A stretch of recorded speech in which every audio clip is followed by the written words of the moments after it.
Hi everyone, today we will be working on this reference photo here. Nice thing about this reference is it's, as you can see, there is very dark contrast between light and dark. Also the foreground here is having a bit of shadows from trees, and this helps push the focus in the middle area, and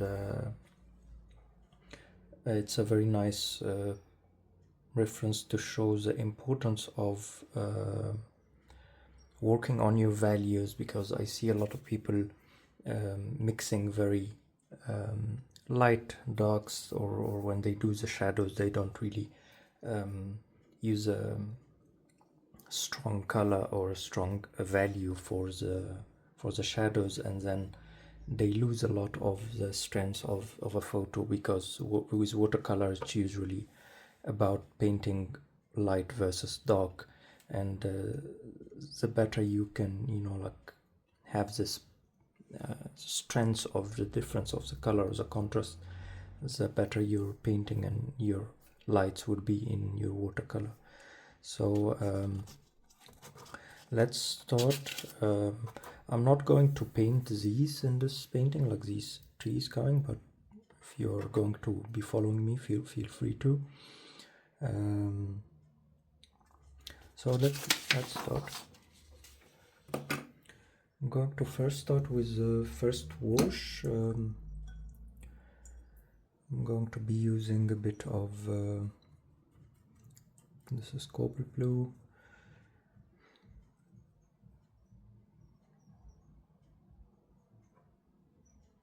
I'm just mixing a bit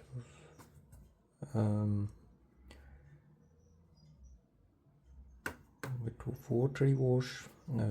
I always like to give a bit of raw sienna for the sky, just to break the intensity of the blue a bit.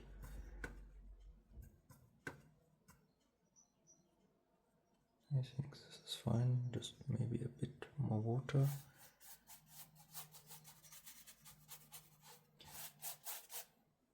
I'm just gonna stick to the reference in terms of the sky, just very flat sky, no clouds or anything. I'm just going to light it a bit when I go down, so I'm adding more water.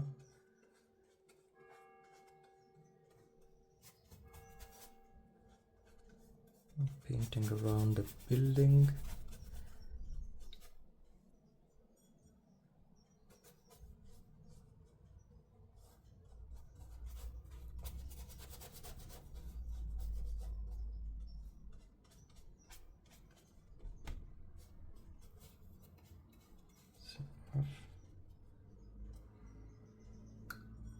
By the way, I forgot, I'm using here 300 grams rough paper, but it's going to be fine if you're using cold pressed paper. While the sky is still wet, I usually like to add distance trees, like there is some trees here, they are I usually like when I have some trees in the distance like this to make them a bit light or a bit fading into the background. So I'm mixing here Cobalt Green and a bit of this is yellow ochre, just to warm it a bit.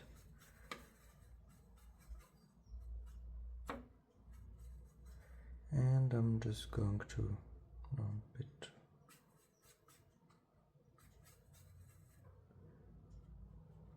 Yeah.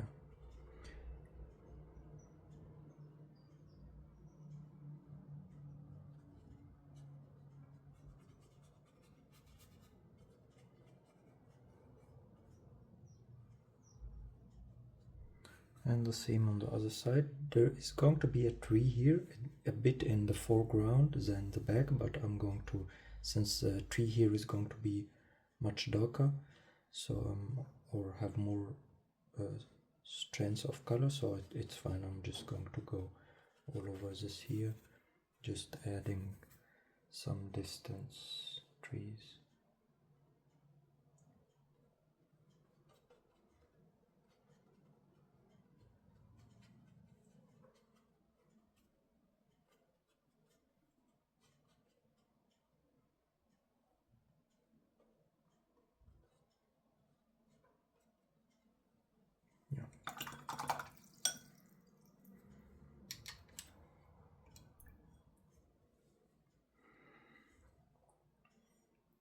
Now I want to mix something for this buildings, building colors. We have here like a blue building, blue wall here for the building. So, but here I want to mix some. It's one of the trickiest colors to mix in watercolor, like this beige kind of color. So I'm going to have some maybe yellow ochre, very light wash here, and maybe touch of cobalt blue, touch of alizarin crimson, a bit more yellow ochre, yeah, something like this looks okay. So basically I mixed a bit of like mostly yellow ochre, but a touch or two of blue and red, just to get this kind of color. And then I'm just going to quickly paint. I'm going to leave the roofs for now.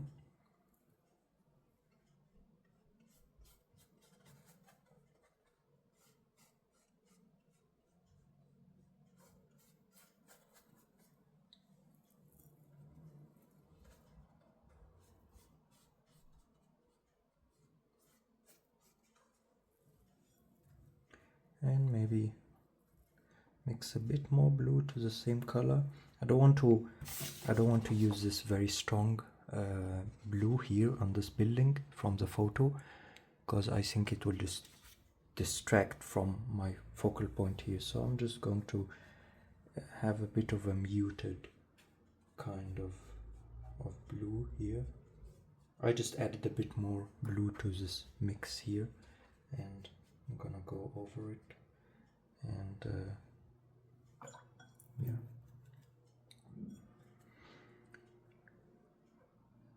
Now I'm going to continue with the foreground. The foreground, I will just use a bit more yellow ochre with some, like basically I'm mixing some sort of a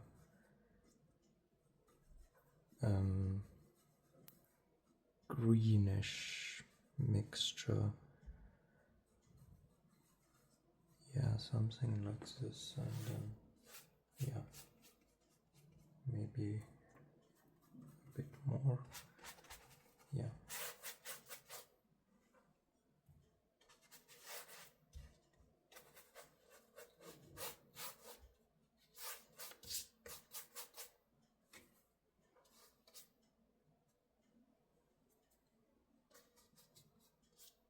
It's okay if you have these while painting. If you have these white dots, leave them in the painting. They can be anything. Like even I didn't intentionally add them, but if you look at the painting here, there's some white stuff here. Whatever these are, like rocks or whatever, or highlights from the sun or whatever. Just leave them. You don't have to fill everything. They just add some interest, and I always like to leave them, especially when they happen in the foreground.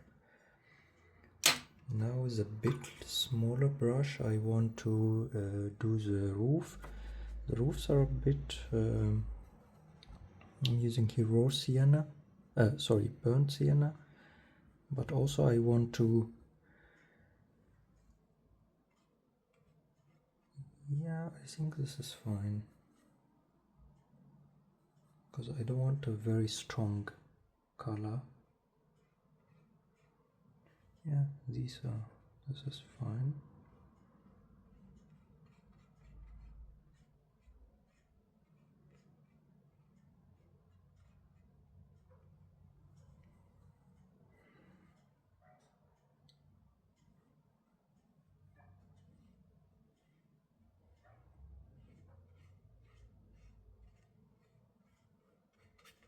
It's okay if the colors come here because all this will be very dark, this side of the building anyway.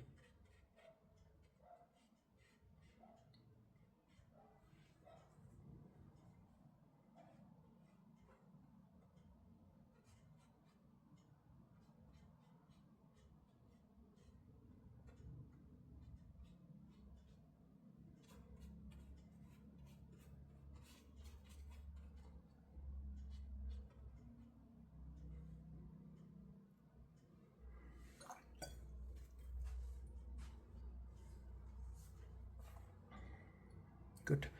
And yeah, this is it for the first wash. I will need to leave all this to dry, and then I can come back with the second wash. Alright, now the painting is dry. The first wash is dry, and we can start with, I will start with the shadows now because they will help me see what I want to do. So usually for shadows, if you look here, it's almost black, but I usually don't use black. I usually like to mix, to have a mixture of blue and red, because I do prefer like some kind of cool shadows, like colder color shadows, and then I can modify. So this is basically my base, something like this kind of purple, and I can modify it by making it more red, more blue, and also I usually also modify it to make it, for example, a bit warmer if I want. So since this is a bit warm painting, I will add some raw sienna to it to warm it a bit, and then I will get this color here. I think it's still not strong enough, so I think I would like to, of course, don't forget that when mixing shadows specifically or any color, don't forget that in watercolors things will always dry one grade like lighter. So I think this will dry even much lighter than this, and I want a bit of a strong. So I will keep mixing here to get a bit of a stronger mixture.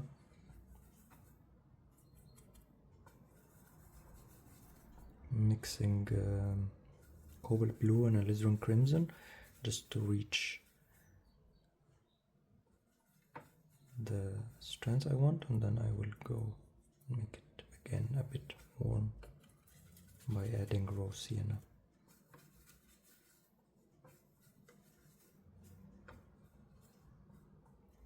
I think this is okay.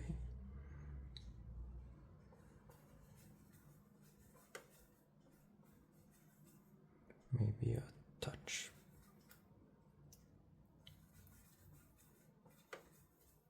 Yeah. All right.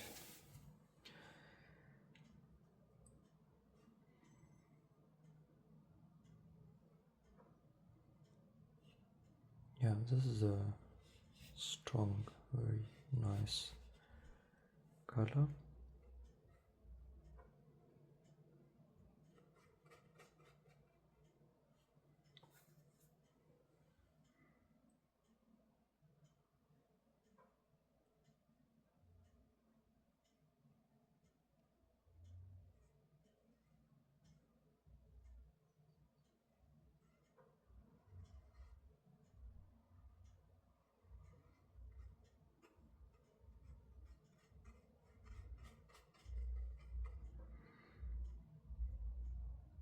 You can see here we have this shadow coming on this building.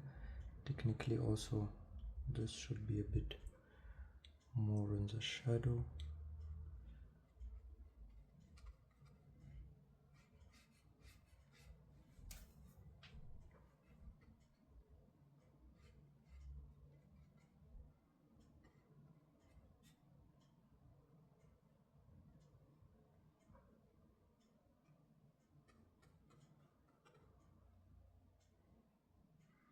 We also have shadow here under the roof.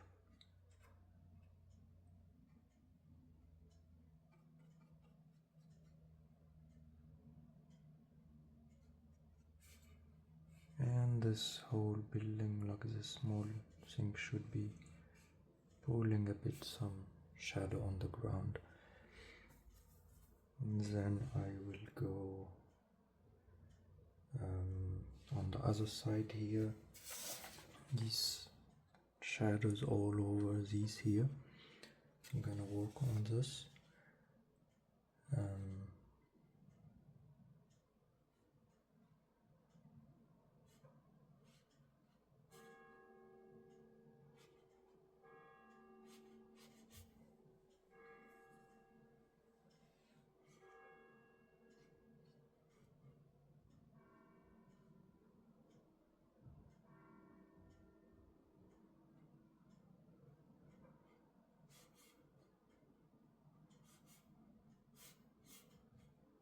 I'm just going to leave a bit of like white dots there. It could also be like any whatever white or any highlights inside, or as you can see here, there is something like, just leave a bit of hints of things and leave it to the mind to just interpret it as it see.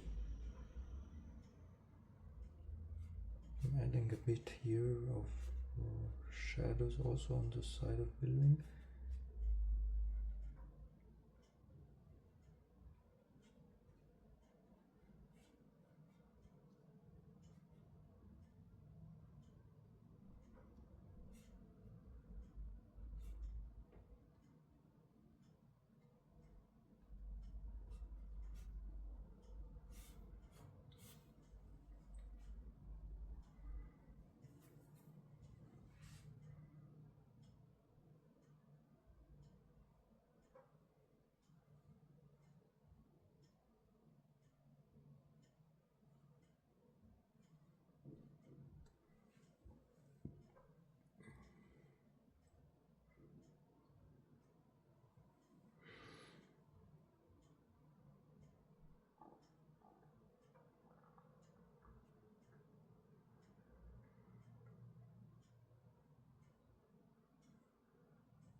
Good. Now I'm going to start working on the tree here. The one that is this tree here is a bit closer than the background ones, so I want to also have it a bit in focus. So I'm going to mix some Cobalt Green,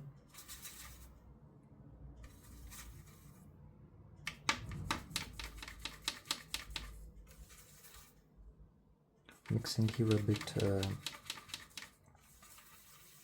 of strong thick mixture, Cobalt Green and yellow ochre, and I'm going to add some brown. I'm using Sephia here.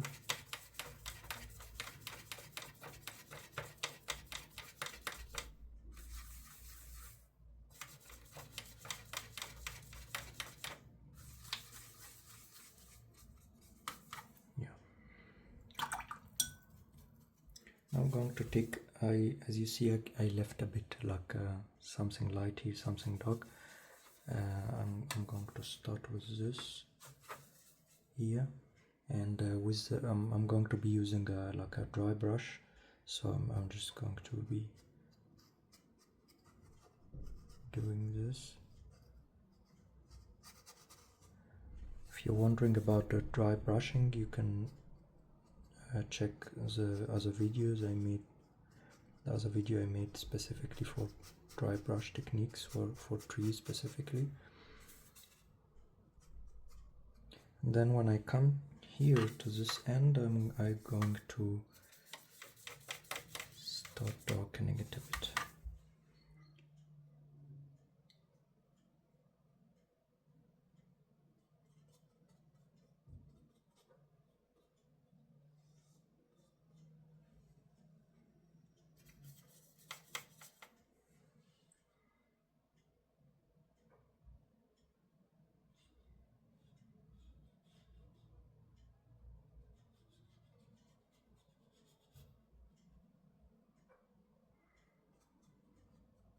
I'm adding some random dogs.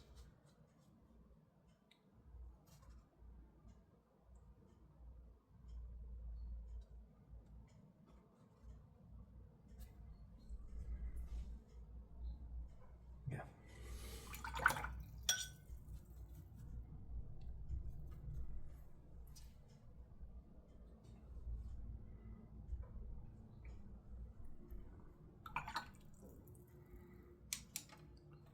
Now I need to work a bit on the foreground.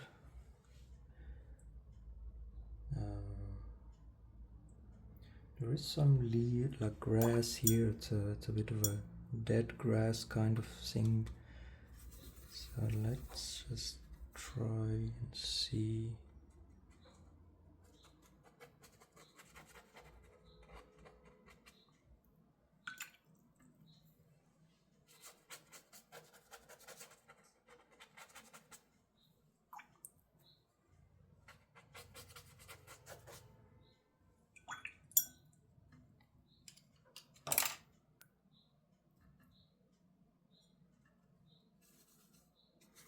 I will fall back to the greens I mixed.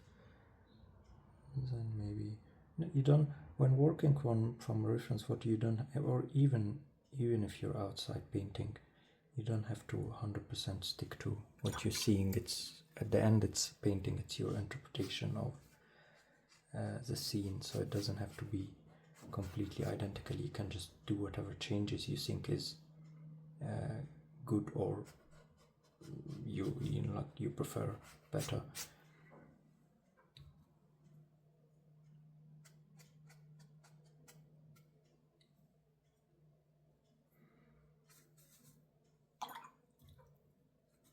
Good. Now, still with the dry brush, I'm also going to just pull some details here and there.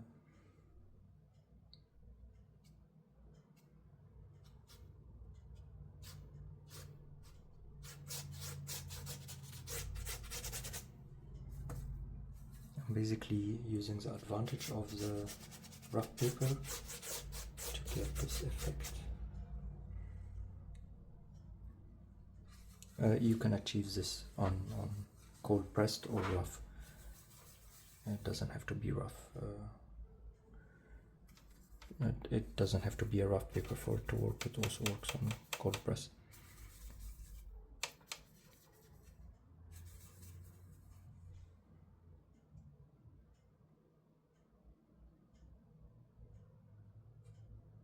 Just adding a bit touch. I'm not worrying much here because we are going to darken the spot.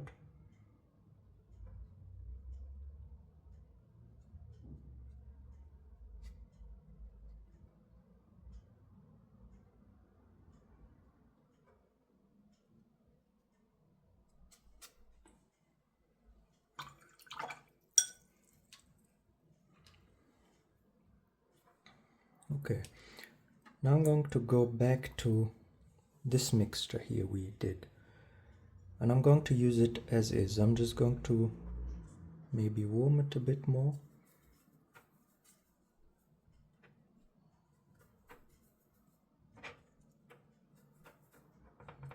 Make it a bit stronger again.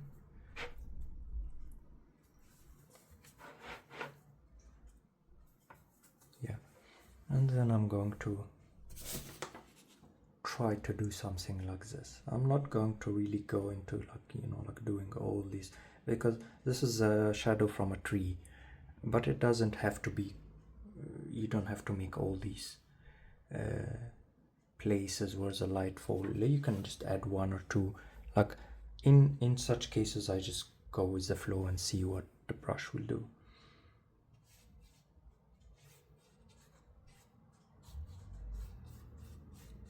Or something like this, for example.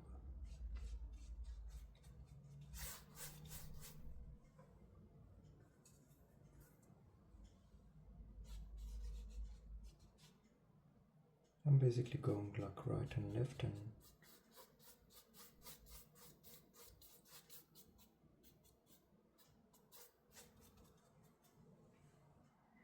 I would like to intensify a bit the darkness on the bottom of it, so I'm using a bit of a brown on the same mixture, and just on the bottom here just make it a bit more dark.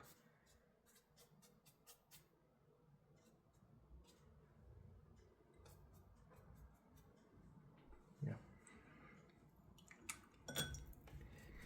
Now as you can see, the shadows already started, you know, like first of all, the shadow on the bottom pushed the eye a bit to the middle area.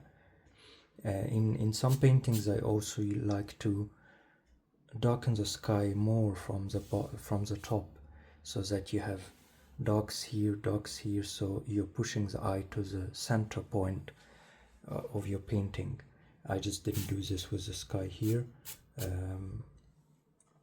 But these are all things for you to think about when working on a painting. It's like, yeah, you're trying to have a focal point, and you want to focus on this focal point either with details or with values, shadows versus light, and how are you framing your focal point. So in this painting, my focal point here is the building here, so this is why I don't have to draw everything in details, because like you want to achieve this, you don't want everything to be in very full details, so that you draw the eyes to the focal point or the center of your attention of the painting. And this is also like the nice thing here is we have this tree adding a bit of an edge to the, you know, like to the building, separating it a bit, and so on. And the shadows here are also pushing this into a bit of a focal point. And now with the shadows in place, you could already start seeing the building is like the whole scene is building nicely. Still, of course, have to do some detailing and to bring some details, but we're not going to go like draw all these things or all these pricks and stuff like this. Of course, if you want, you feel free to, but I usually don't do this. I sometimes just give a hint that something is happening here, and then let the rest for the eye itself to fill the gaps, as we say. So now I'm going to move a bit to a bit of a pointy kind of brush, and I'm going to get some very thick kind of brown. I always use Sephia, but feel free to use whatever brown you prefer or whatever on your palette. First of all, we have a bit here on the roof, and also here.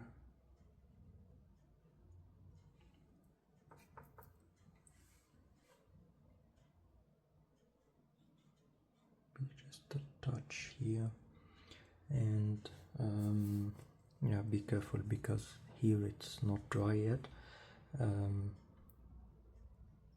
Technically this is not really a shadow, this is the back of the roof, so it should be with this color dark, and very thin details here, just to have a bit of an edge to the roof.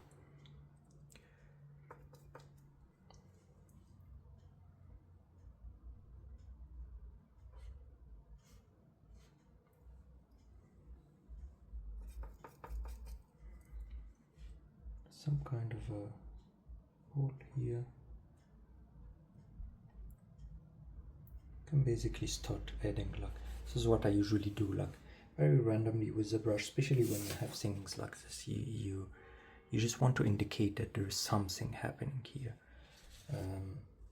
So I usually take a dark and just add whatever can be interpreted as windows, doors, something in the front, some boxes or whatever. I'm just randomly doing lines, and surprisingly the eye just fill in the gaps, or the brain actually fill in the gaps and or interpret it as it wants.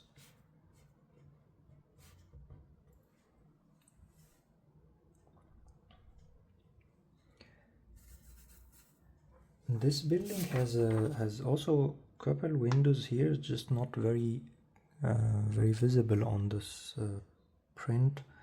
So I'm going to also, with a dark color, just add some indication of windows here. This window has this shape. Maybe another one here. Also, when drawing or painting outside, when you are doing something impressionistic, you don't really have to paint every single window or every single column in a building or something like this. Just go with whatever you prefer. You don't have to fill everything in. And I'm just gonna add something here. Now we have this window has a bit of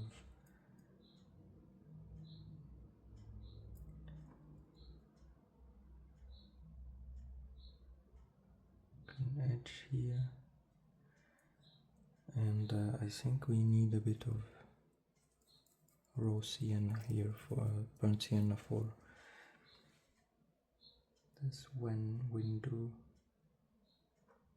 shed.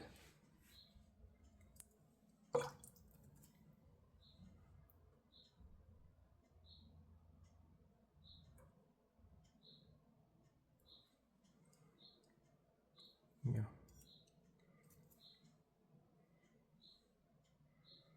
I think it's too strong. I'm going to slide it a bit.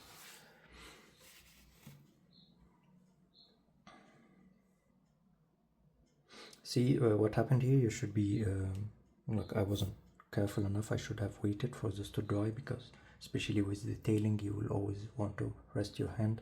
So this happened here. I will have to wait until it's fully dry before going again on it. Otherwise I will risk having this what we call cauliflower effect, when the paint start pushing each other. Now for the painting, I want to, like for the building here, I feel like it's too empty here. We need a bit of something. So I'm going to use a small brush, and still with the, I'm using the brush very vertically,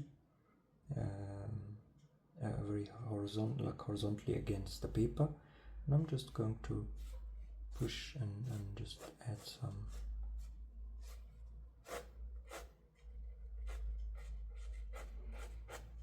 some hints of details, might even here on the top maybe.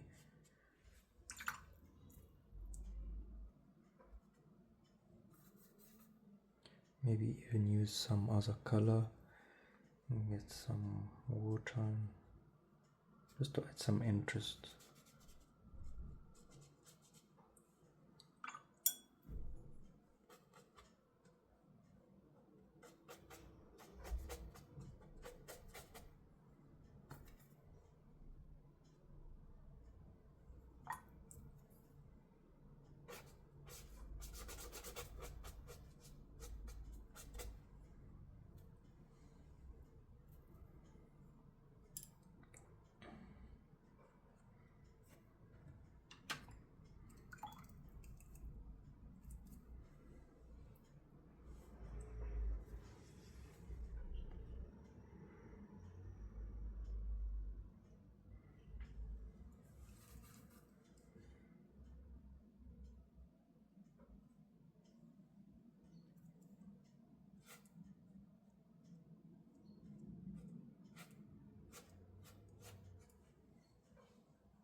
I feel a bit like the roof needs a bit more strength in the color, so I'm going to give it a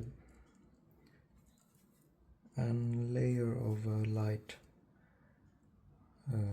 burnt sienna, just to increase the intensity of the color a bit.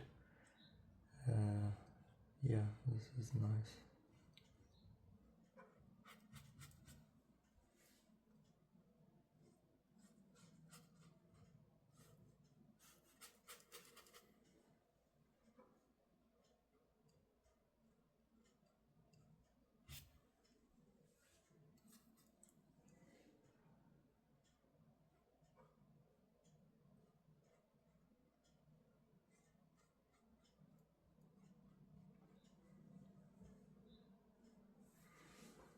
And the same for all these roofs as well.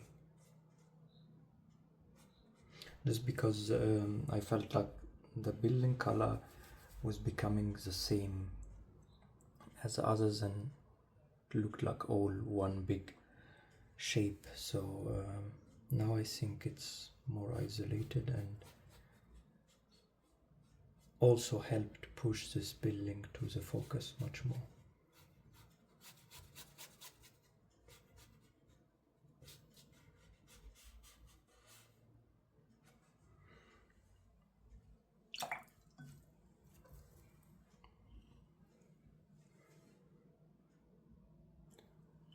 Good. Now I'm going to, this is still not fully dry here on the front, I need to fix this. Now I'm going to switch to small detailing brush.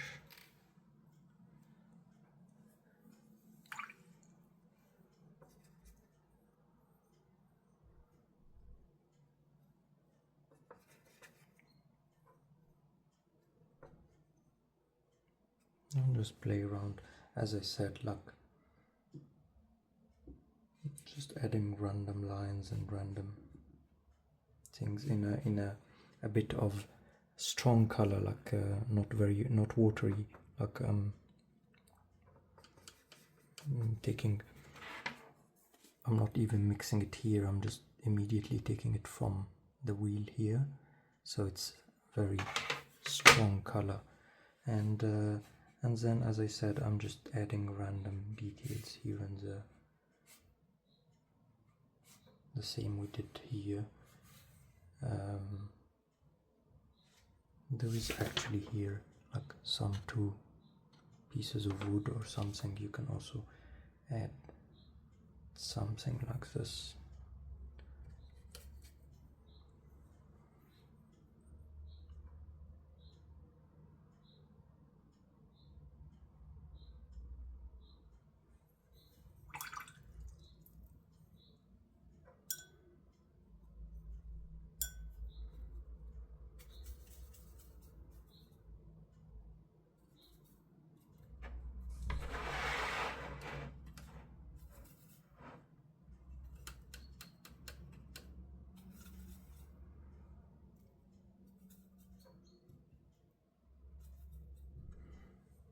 Just adding some shadow here for this. Oh, it's too strong.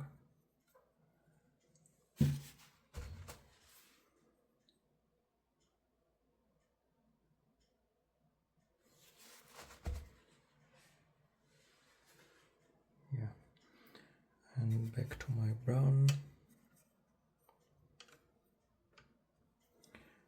And some also details here on this thing, maybe increase this a bit.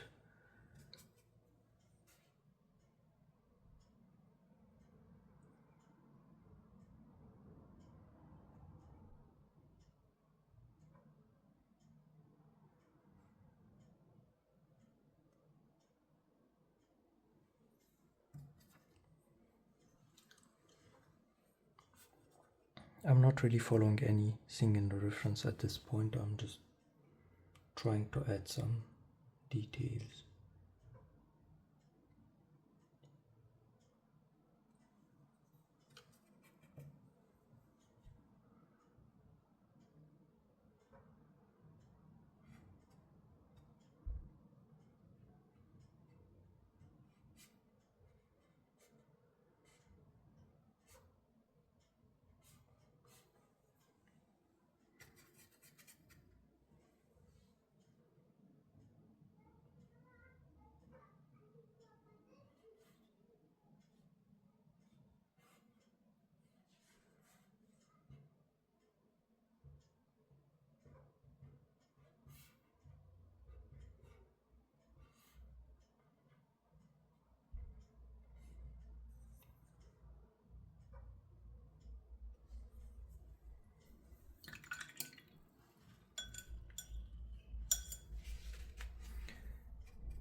think I can go here now. Just a bit of I will use also the brown I have, this too dark, and this a bit to fix what happened. And soften the edges a bit.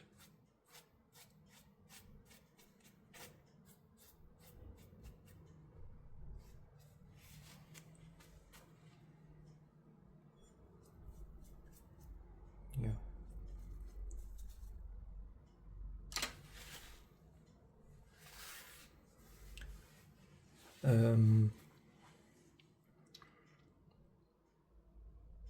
I will do, I told you before that I sometimes prefer to have shadows from the bottom, but also a bit darker color on the top. I usually, of course, do this on the first wash, but since I forgot about it or didn't really think about it, so I will attempt to do it now so I can show you the difference it make.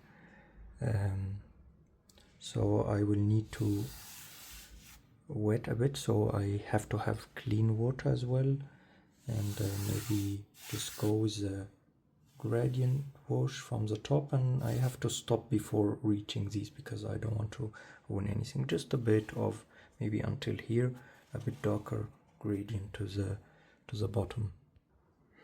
Okay, so just need to make sure my brush is very clean from any other colors. I'm also going to wipe out this here.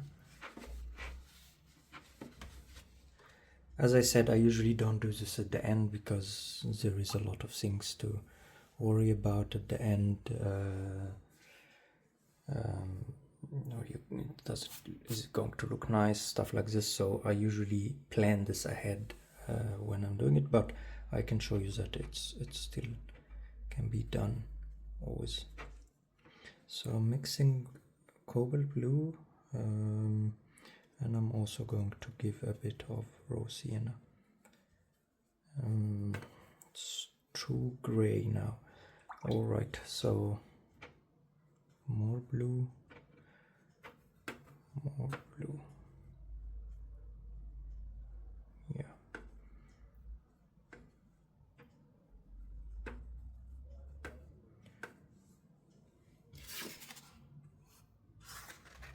I think this is good. It's going to dry a bit lighter, so I'm going to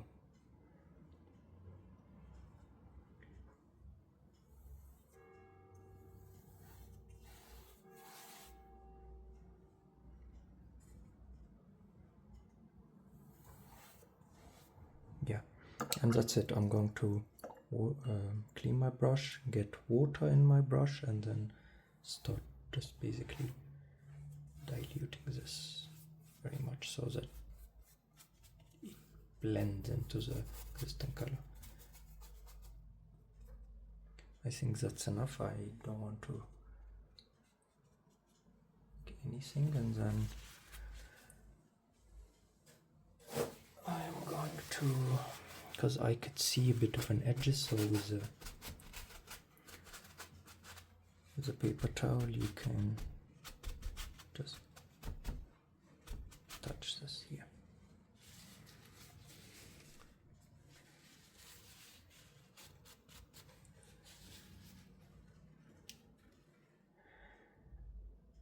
Yeah, and this is what I meant, like you pushing from both sides, and then you have your focal point in the, or your focus of interest in general in the middle of the painting. One thing I also like to usually do is I use white, like this is white gouache, and I use it usually out of the tube directly because I want it to be very strong. So I get some white like this on my brush, very small brush, and just add some dots here and there. This could be anything. It could be like a reflection on a glass of a window, some details here, or it also adds a lot of interest to the painting. Just here some very random, I'm not really thinking of does it really have to mean anything, I just put them here and there.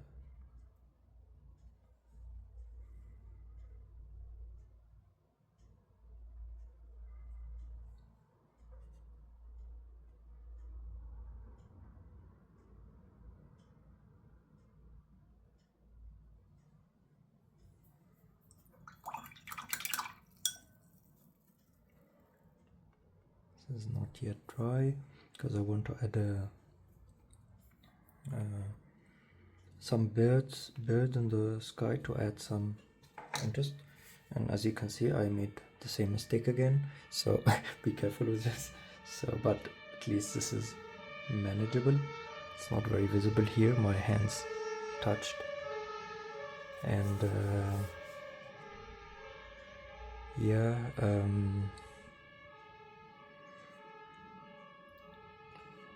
yeah, I will have to wait for this to dry.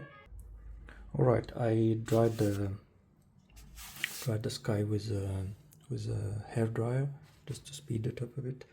And now I'm going to get any of the colors that you mix, just a bit of a strong color. And I'm using a very thin brush. I'm just going to add some lines to indicate birds, just to add some movement to the painting. Different sizes and different places.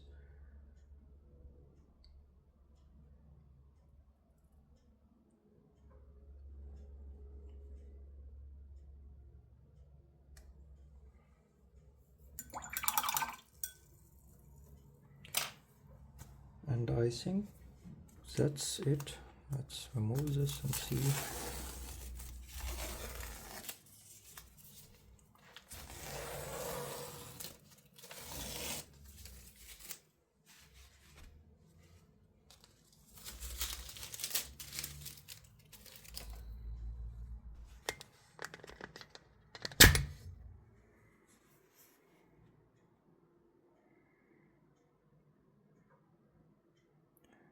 Okay, that's it for this painting.